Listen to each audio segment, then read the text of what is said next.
चलिए, वेलकम है आप सभी का। आज हम लोग फिर से स्टार्ट करने वाले हैं। कल हमने आर्य किया था, आज हम लोग स्टार्ट करने वाले हैं वैदिक सभ्यता। ठीक है, ये आर्य से ही रिलेटेड है। मीन्स आर्य का जो सभ्यता था उसी को हम वैदिक सभ्यता से जानते हैं। क्यों? क्योंकि उस समय पे ही जब आर्य लोग थे, उसी समय पे वेदों की रचना की गई थी और इसी वेदों के रचना काल को हम लोग वैदिक सभ्यता से जानते हैं। तो आइए 2 मिनट में इसको जल्दी जल्दी कंप्लीट करते हैं। वैदिक सभ्यता, इसका समय काल कब से माना जाता है? तो इसका समय काल है 1500 ईसा पूर्व से 500 ईसा पूर्व। ओके, वैदिक सभ्यता दो भाग में, इसका समय काल को दो भाग में बांटा जाता है। पहला उत्तर वैदिक काल, दूसरा ऋग वैदिक काल। ओके, पहला ऋग वैदिक काल, दूसरा उत्तर वैदिक काल। पहले क्या हुआ? ऋग वैदिक काल, जिसका समय काल क्या बताया गया है? 1500 ईसा पूर्व से 1000 ईसा पूर्व तक। उसके बाद आता है उत्तर वैदिक काल, जो कि 1000 ईसा पूर्व से शुरू होकर के जाता है 500 ईसा पूर्व तक। किसी किसी बुक में, एनसीईआरटी बुक और भी बहुत सारे बुक में 500 ईसा पूर्व की जगह 600 भी हो सकता है, बट इसमें कंफ्यूज नहीं होना, वो फिक्स नहीं है ना। आगे भी हम लोग देखते हैं। ऋग्वेद वैदिक काल में हम लोग को देखने को मिलता है, इसमें ऋग्वेद की रचना होती है। ऋग वैदिक काल में ऋग्वेद की रचना होती है और उत्तर वैदिक काल में यजुर्वेद, सामवेद, अथर्ववेद। इसमें सिर्फ एक वेद, लेकिन इसमें पूरे 3 वेदों की रचना होती है ना। अब हम लोग जानते हैं ऋग्वेद में जो थी सामाजिक दशा दृष्टि, हर एक चीज का तौर तरीका बहुत ही अच्छा था। लेकिन जैसे जैसे ऋग्वेद से हम उत्तर वैदिक में प्रवेश करते हैं, सब कुछ धीरे धीरे खराब होने लगता है। जैसे हम जानते हैं ऋग्वैदिक काल में वर्ण व्यवस्था थी। मीन्स जो जिस तरह का कार्य करता था उसके अनुसार उनको उसी श्रेणी में रखा जाता था। लेकिन वो धीरे धीरे आते आते क्या हो गया? जाति प्रथा में बदल गया। मीन्स वो जन्म अधिकार दे दिया गया। आगे देखते हैं स्त्री की दशा। स्त्री की दशा ऋग वैदिक काल में बहुत ही अच्छी थी, है ना। अच्छी कैसे थी? उन्हें बहुत सारी स्वतंत्रताएं थी। हर सभा में वो बैठ कर के पुरुषों के साथ वाद विवाद कर सकती थी, अपना सलाह दे सकती थी।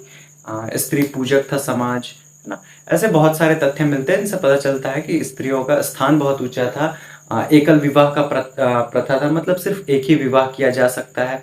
लेकिन जैसे जैसे उत्तर वैदिक काल आता है, ये सब खत्म होने लगता है। महिलाओं को उतना ज्यादा सम्मान नहीं मिलने लगता है। उसके बाद यहाँ एक विवाह से धीरे धीरे करके बहु विवाह का प्रथा चलने लगता है।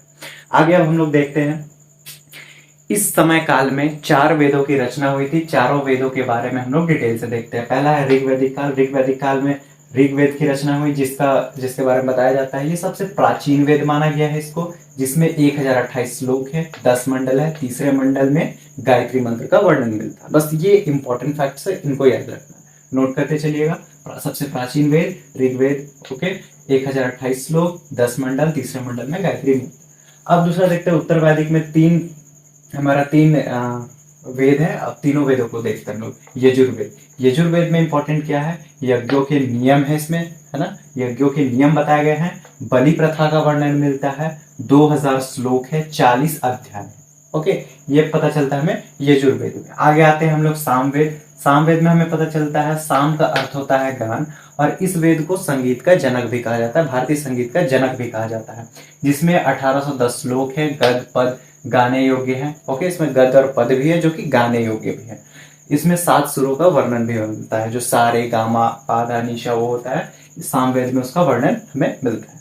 आगे हम देखते हैं अथर्ववेद। चौथा वेद है हमारा अथर्ववेद, जिसमें 731 मंत्र, 600 पद, चिकित्सा, तंत्र मंत्र, वशीकरण, टोना टोटका, ये सब के बारे में भी हमें यहाँ से जानकारी मिलती है। ओके, अब इसी का हमको एक अगला छोटा सा पार्ट मिलता है वेदांग। ये वेदांग क्या है?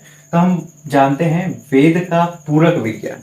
वेदांग क्या है? वेद का एक पूरक विज्ञान है, जिसके बिना वेद को पढ़ना पॉसिबल नहीं होता है। जिसमें 6 पूरे वेदांगों की संख्या 6 है। शिक्षा, कल्प, व्याकरण, छंद, निरुक्त और ज्योतिषी। ठीक है, ये 6 वेदांग हुए, जिसकी सहायता से हम लोग वेदों को पढ़ सकते हैं। ओके, नेक्स्ट है पुराणों की संख्या कितनी है? तो पुराणों की संख्या 18 है।